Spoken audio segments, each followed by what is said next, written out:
decision about this school, as well as the other schools, is based on a series of events, including this one.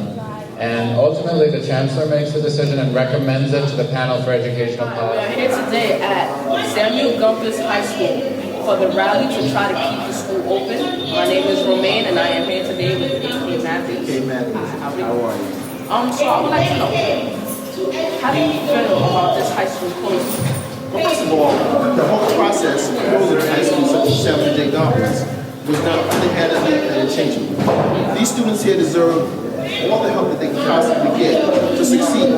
They were underhanded, cut, and the funds that were necessarily put in place weren't given to the necessary tools that you need for these students to progress to the next level. Samuel J. Gompers High School is a vocational and a career and technical high school, thereby meaning that these students are being prepared to go into the world learning a trade, something that they can do to make a living, besides having a so-called college degree that might even hinder them in the long run. When you go into life with a degree and doing something with your hands, masonry, carpentry, something that will give you a vibrance about yourself, you're more apt to succeed.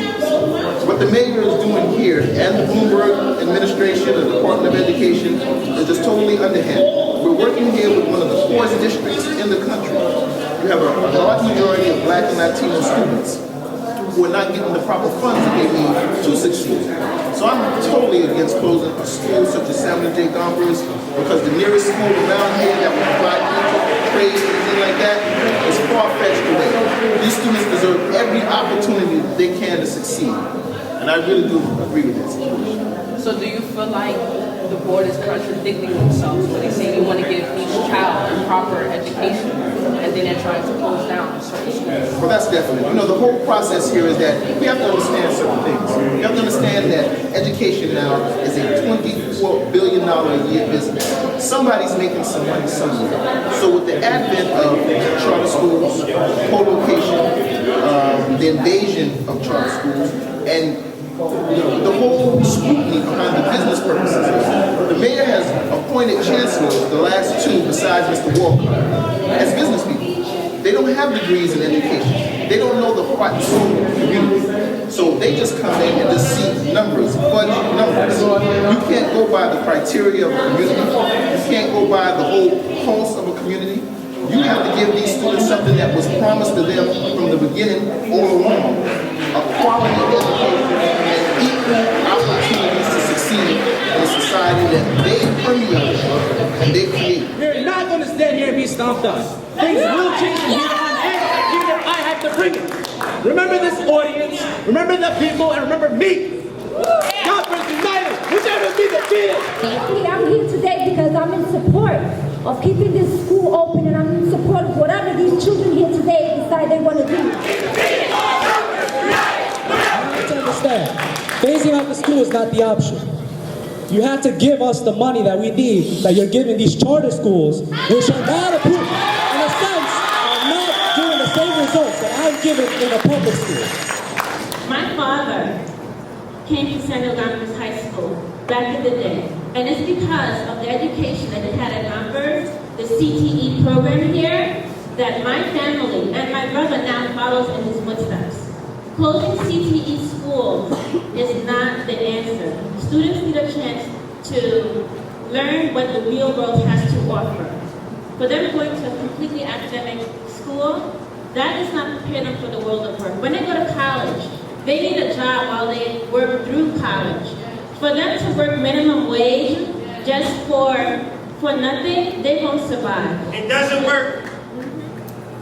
The Bronx, period, is on attack and has been for many years.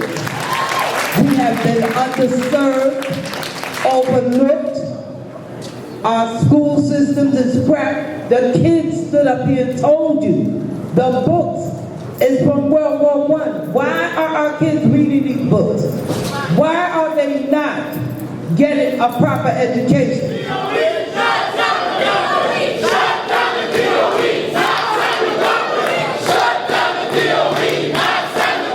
That they don't even care about us students and being prepared prepared for life. They care about how well we can fill out an answer sheet and circle in a bubble.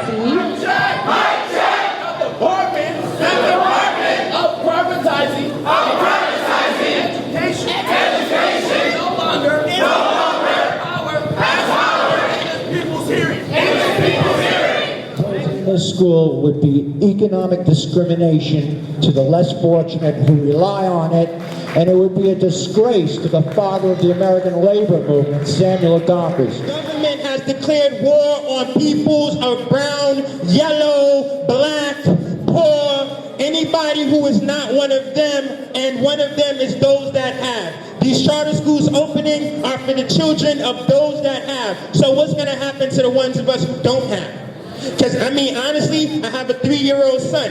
And now if this is happening right now, when it's time for him to go to school, if I can't afford to put him in a private school, or if I don't win a lottery for a charter school, where's he going to go?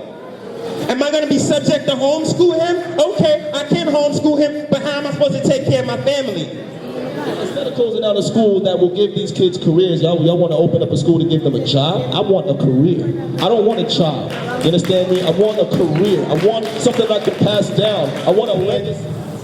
Thank the students and my fellow educators for the privilege of having been here 30 years. I owe it to them that I've had a wonderful career here, and I just beg of them to keep up the good fight.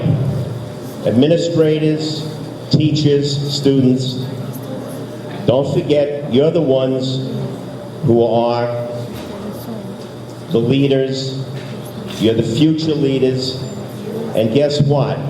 We're not going away. Dear Mr. Trell, I was saddened to learn about the pending closure of Samuel Gompers High School as a board member of Preach One, Help Two, Inc.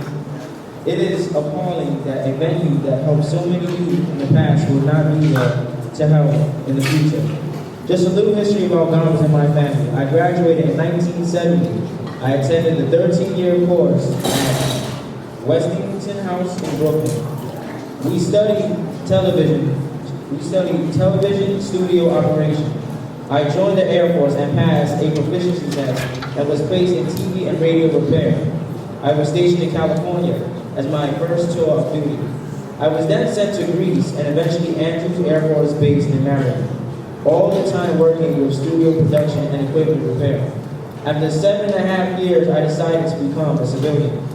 I joined a same firm in Northwest New Jersey. I started as a bench technician and rose to GM in 11 years. I developed technical training that I still use today. After 15 years with them, I started my own company. We were in 4 states. We were in 4 states and did business with Fortune 500 companies and the federal government.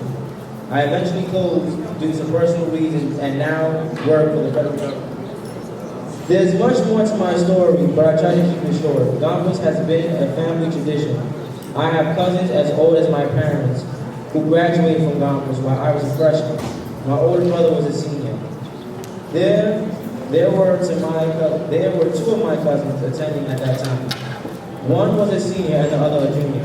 When I graduated, my younger brother became a freshman along with another cousin. Most of us stayed in the field we studied, and I know one of the other cousins who started a business because of the training he got at Samuel Gompers High School. Going to school at Smith for automobile mechanics and Grace Dodge for secretary and office skills gave hope and joy to a lot of inner city young men and women. When the door is finally closed and the lights go out, if one person loses hope that have been developed a way out, it will be a shame. Even to this day, when we all get together for family reunions, you can hear the school song. You can hear the school song sung loud and strong. The school song, when I attended, ended, "All hail the gray and blue. I will always hail the gray and blue."